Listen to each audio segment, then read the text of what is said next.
Tag TV brings you daily news bulletin from India. Breaking news and views from India. You're watching South Asian NEWSLINE, and here are the top stories we are tracking for you on Thursday, the 26th of June.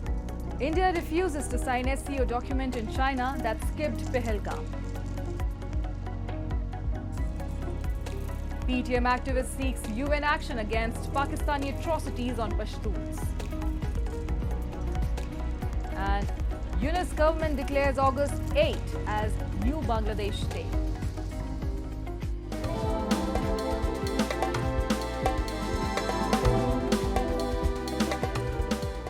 And now for all the details.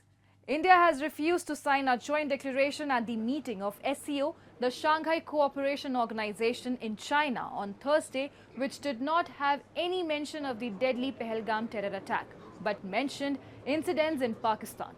According to government sources, Defence Minister Rajnath Singh did not sign the SCO document as India is not satisfied with the language of the joint document. The Resistance Front, which is a proxy of Pakistan-based Lashkar-e-Taiba, claimed responsibility for the terror attack on innocent tourists in India's Pahalgam. Addressing the Defence Minister's meeting of the SCO, Singh said that there should be no place for double standards regarding terrorism, and member countries of the bloc should not hesitate to criticize nations that indulge in such actions. In his remarks at the meeting, Singh called on SCO members to take action against terrorism and the spread of weapons of mass destruction in the possession of non-state actors and terrorist groups. India, along with China and Russia, is part of the 10-member grouping of the SCO, whose other members also include Pakistan. It is imperative that those who sponsor, nurture and utilize terrorism for their narrow and selfish ends must bear the consequences. Some countries use cross-border terrorism as an instrument of policy and provide shelter to terrorists. There should be no place for such double standards. SCO should not hesitate to criticize such nations. And the permanent representative of India to the United Nations, Parvathaneni Harish, in his statement at the annual UN Security Council Open Debate on Children and Armed Conflict, slammed Pakistan's nefarious agenda at the UNSC, calling it serial violator of child rights. Highlighting Pakistan's hypocrisy in raising the issue of Jammu and Kashmir, he added that it continues to be a grave violator in the Secretary General's report, including attacks against schools, particularly girls' schools, killing and maiming of Afghan children by shelling and airstrikes by Pakistan's armed forces. He recalled the terror attack in Pahalgam that killed 26 people. The world has not forgotten the savage targeted attacks by Pakistani and Pakistan-trained terrorists, killing 26 tourists in India's Pahalgam on the 22nd of April, he said. Noting the Security Council's April 2025 press statement, which underlined the need to hold perpetrators, organizers, financiers and sponsors of the reprehensible act accountable and bring them to justice, India accused Pakistan of attempting to deflect attention from its own human rights violations and state-sponsored cross-border terrorism.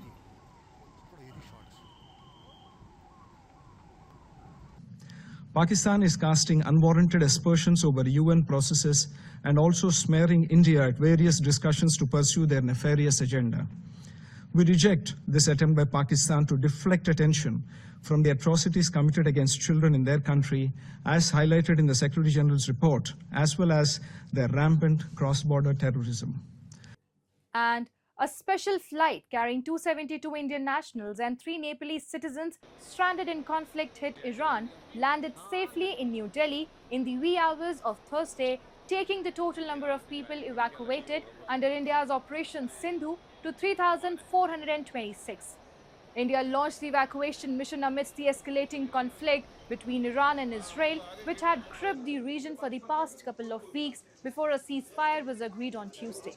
The ceasefire brokered by US President Donald Trump between Iran and Israel appeared to be holding on Wednesday. Nepalese nationals who were on board the special flight thanked the Indian government for evacuating them from Iran. The Indian Air Force and Indian Embassy coordinated efforts alongside Nepal to ensure regional solidarity. Earlier on Wednesday, another special flight had brought 4 Nepalese citizens along with 296 Indians to New Delhi. बहुत इन्होंने किया, बहुत अच्छा किया, शुक्रिया अदा करना चाहता हूँ इंडियन गवर्नमेंट को, इंडियन एम्बेसी को, हर किसी को हर किसी लिए हेल्प किया है उसको शुक्रिया, दिल से शुक्रिया अदा करना चाहता हूँ। तेहरान में हालत कुछ दिनों के लिए बहुत ख़राब था, जैसे कि हर रोज़ रात को ये लोग अटैक करते थे ये सब। फिर उसके बाद हम लोग इंडियन एम्बेसी ने अरेंज किया मशहद के लिए, वहाँ पे सेफ था, होटल, ट्रांसपोर्टेशन, फ्लाइट, सब कुछ, तो बहुत अच्छा था। Fazlur Rahman Afridi, a prominent rights activist, has urged the UN to take strong action against Pakistan for atrocities against the Pashtuns. Speaking on the sidelines of UNHRC in Geneva, Afridi accused the Pakistan army of targeting innocent civilians and suppressing dissenting voices. A prominent activist of Pashtun Tahaffuz movement, Fazlur Rahman Afridi, who is in Geneva to take part in the 59th session of the UN Human Rights Council, has raised serious concerns over Pakistan's actions in Pashtun-dominated areas. He highlighted civilian casualties from drone strikes in Pakistan's Pashtun tribal areas, including Khyber Pakhtunkhwa, and accused the Pakistani military of extrajudicial killings and enforced disappearances of innocent Pashtuns, urging the global community to act. We are presenting especially the case of Pashtuns in the context of the drone attacks which are continuously attacking the Pashtun populations in form of Fata and even now in the settled areas of Khyber Pakhtunkhwa. More than 40 drone attacks up till now have taken place, and in these drone attacks, unfortunately, most of the victims are the children, women and elderly. So we request the international community to take notice of these atrocities by the Pakistan army on the innocent Pashtun people. On the other side, the other human rights violations like enforced disappearances, extrajudicial killings, torture and arbitrary detention also continues. Even the mortar shellings yesterday, more than 5 people were killed by the Pakistani army. Afridi said the PTM, which advocates for Pashtun rights, has been targeted. Its leaders, including Samad Khan, Ali Wazir, and Nasir Khan, jailed and the group banned. He also criticized Pakistan's talks with the TTP and alleged exploitation of Pashtun natural resources.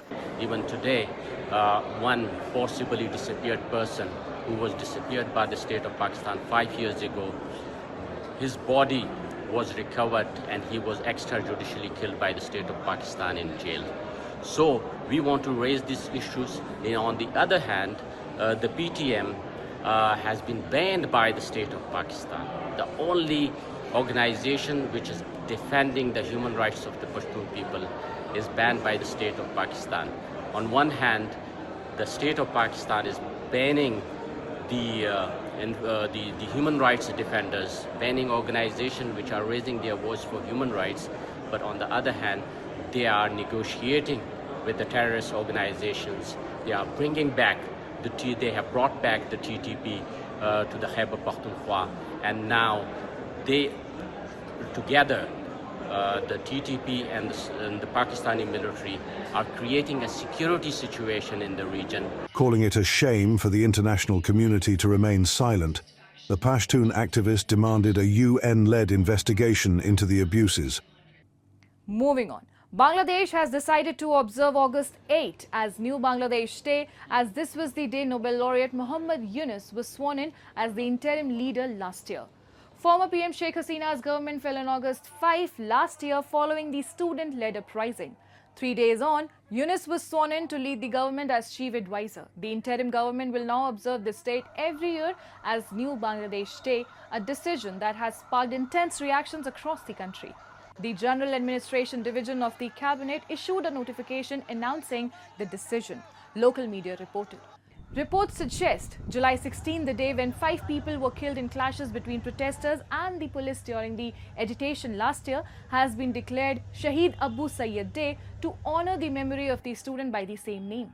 The notification states that all relevant ministries, divisions and agencies should appropriately observe these days each year. And a special court in Nepal has ordered the release of former Nepali Prime Minister Madhav Kumar Nepal on bail in the Patanjali land scam case. For the first time in the country's history, a former Prime Minister has been booked for corruption. In February 2010, Madhav Kumar had allegedly approved the purchase of 815 rupani of land in Banepa, Kavre under the ceiling exemption for purposes including yoga centers, Ayurvedic institutes and the herbal industry.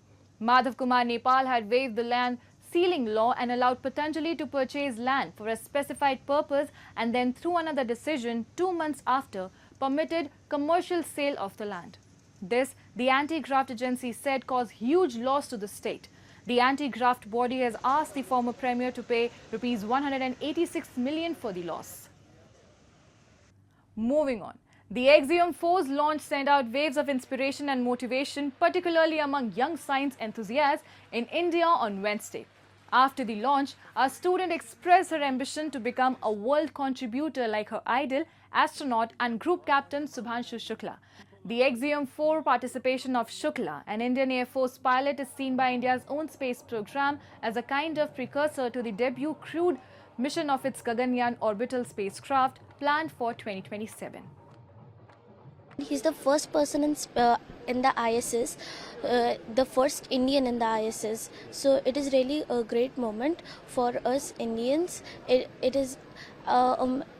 I think it is an inspiration for me. I really got motivated in this Vyomotsav program, and even I want to become something great and be a world contributor, just like Subhanshu Shukla.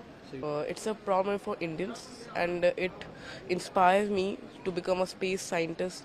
I've always love to read about sci-fis and all of the stuff, but this is inspiring for us as a student. The astronaut team lifted off from NASA's Kennedy Space Center in Florida at about 12 p.m. IST, beginning the latest mission organized by Texas space startup Axiom Space in partnership with Elon Musk's rocket venture SpaceX. Very happy news, and it helps a lot for technology, and also you'll get to know a lot about space research and some experiments and all. Let us see, it is very happy to know about this. Yeah, it is very pride moment to our Indians and to us also. Very happy to know this news. And that's all in tonight's edition. We will see you same time tomorrow. Till then, good night.